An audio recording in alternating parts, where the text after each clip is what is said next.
दूर किसी जंगल में मीनू और रानो नाम की दो चिड़ियां रहती थी। दोनों एक साथ बड़े प्यार से रहती थी और एक दूसरे की हर बात मानती थी। जहाँ भी जाना होता वो दोनों साथ साथ भोजन की खोज में जाती। रानो चिड़िया मीनू से कहती है, मीनू चलो भोजन की खोज में जंगल की ओर चलते हैं। कल एक पक्षी बात कर रहा था कि नदी के उस पार वाले जंगल में फलों के कुछ पेड़ हैं, हम भी वहां चलते हैं। हाँ हाँ रानो, चलो, तुम सही कहती हो। हमारे जंगल में तो अब भोजन की कमी हो गई है। हमें अब नदी पार वाले जंगल में ही जाना होगा। इतना कहकर मीनू और रानो चिड़िया नदी पार वाले जंगल की ओर चली जाती हैं। उड़ते उड़ते दोनों काफी आगे निकल आती हैं। रानो, हम तो काफी आगे आगे हैं और हमें उड़ते भी काफी समय हो गया है। जंगल और कितनी दूर है? मीनू, बस अब पहुंचने ही वाले हैं। थोड़ी देर में वो जंगल पहुंच जाती हैं और देखती हैं कि वहाँ तो आमों के बहुत से पेड़ थे। रानो, यहाँ तो बहुत से आम हैं। आज हम खूब सारे आम खाएंगे और कुछ आम कल के लिए भी ले जाएंगे। फिर दोनों आम खाने लगते हैं। वो पेट भर कर आम खाते हैं और कुछ आम कल के लिए भी तोड़ लेते हैं और वापस अपने जंगल की ओर लौट आते हैं। उन्हें वापस लौटते लौटते शाम हो जाती है।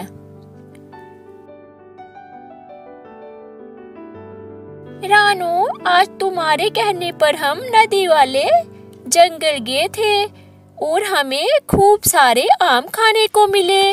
उस जंगल के पक्षी कितने खुशनसीब हैं जो ऐसे जंगल में रहते हैं।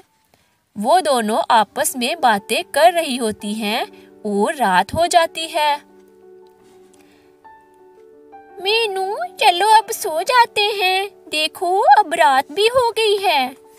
फिर दोनों सो जाती हैं और सुबह उठकर अपना अपना आम खा लेती हैं। मीनू रानो से कहती है, रानो सुनो, क्यों ना हम इस आम के बीज को अपने घर के आंगन में लगा दे। फिर हमें भी खूब सारे मीठे मीठे आम खाने को मिलेंगे। हाँ हाँ मीनू, तुम सही कहती हो, हम ऐसा ही करेंगे। फिर मीनू चिड़िया आम के बीज को अपने घर के आंगन में लगा देती है। मीनू और रानो हर रोज बारी बारी आम के पेड़ को पानी देती। थोड़े दिनों के बाद उनके आंगन में एक आम का पौधा उग आया। रानो देखो, अब हमारा आम का पौधा उग आया है। अब हमें इसकी पहले से ज्यादा देखभाल करनी होगी जब तक ये पौधा पेड़ न बन जाए। पेड़ बनने के बाद इस पर खूब फल आएंगे। ऐसे ही दिन गुजर जाते हैं और फिर महीने गुजर जाते हैं। अब उनका पौधा पेड़ बन गया था और उस पर फल भी आ गए थे। रानो देखो, अब हमारे पेड़ पर कितने फल आ गए हैं।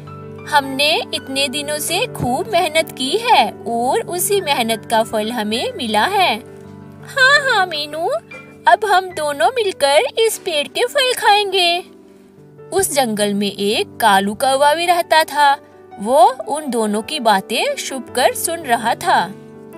अरे, इन दोनों चिड़ियों में तो बड़ी गहरी दोस्ती है। मुझे कुछ भी करके इनकी दोस्ती में दरार पैदा करनी होगी। एक दिन मीनू जंगल से जा रही थी तो उसे कालू पेड़ पर बैठा मिलता है। कालू मीनू से कहता है, अरे मीनू, बड़े दिन बाद मिली हो, और सुनाओ तुम्हारा क्या हाल है? कालू भैया, सब ठीक है, आप सुनाएं। मीनू, हमारे जंगल में तो भोजन की बड़ी कमी हो गई है।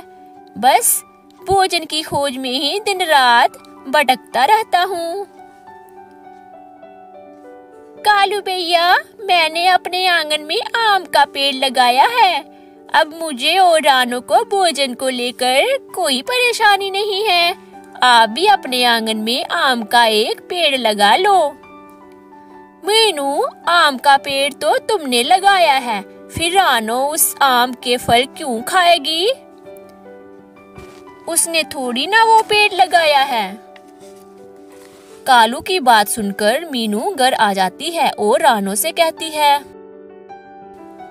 रानो, ये आम का पेड़ मैंने लगाया है। मैं तुम्हें इस पेड़ के फल खाने नहीं दूंगी।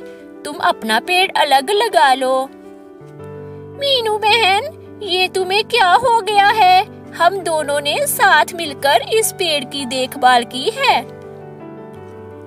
तब जाकर ये पेड़ इतना बड़ा हुआ है। इस पेड़ पर जितना हक तुम्हारा है उतना ही मेरा भी है। इस बात को लेकर दोनों में झगड़ा होता है। मीनू, झगड़ा करने से इस समस्या का कोई हल नहीं निकलेगा। हम एक काम करते हैं, हम दोनों मिट्ठू महाराज के पास चलते हैं। वो ही इस बात का फैसला करेंगे। ठीक है, अगर तुम मिट्ठू महाराज के पास जाना चाहती हो तो ठीक है, मुझे मंजूर है। फिर दोनों मिट्ठू महाराज के पास चली जाती हैं और उन्हें पूरी बात बताती हैं। उनकी बात सुनकर मिट्ठू महाराज कहते हैं, सुनो रानो और मीनू, तुम दोनों ने ही शुरू से ही एक साथ इस पेड़ की देखभाल की है। इस पेड़ पर तुम दोनों का बराबर हक है। तुम्हें दूसरे पक्षियों की बातों में नहीं आना चाहिए। तुम दोनों बचपन से ही एक साथ रहती हो और तुम्हारी दोस्ती की इस जंगल में पक्षी मिसाल देते हैं। दूसरों की बातें सुनकर तुम्हें एक दूसरे के साथ झगड़ा नहीं करना चाहिए। मिट्ठू महाराज की बातें सुनकर मीनू कहती है, रानो बहन, मुझे माफ कर दो। मैं कालू की बातों में आ गई थी। अब हम आपस में कभी लड़ाई नहीं करेंगे और हमेशा साथ रहेंगे। फिर दोनों एक साथ अपने घर लौट आती हैं और खुशी से रहने लगती हैं।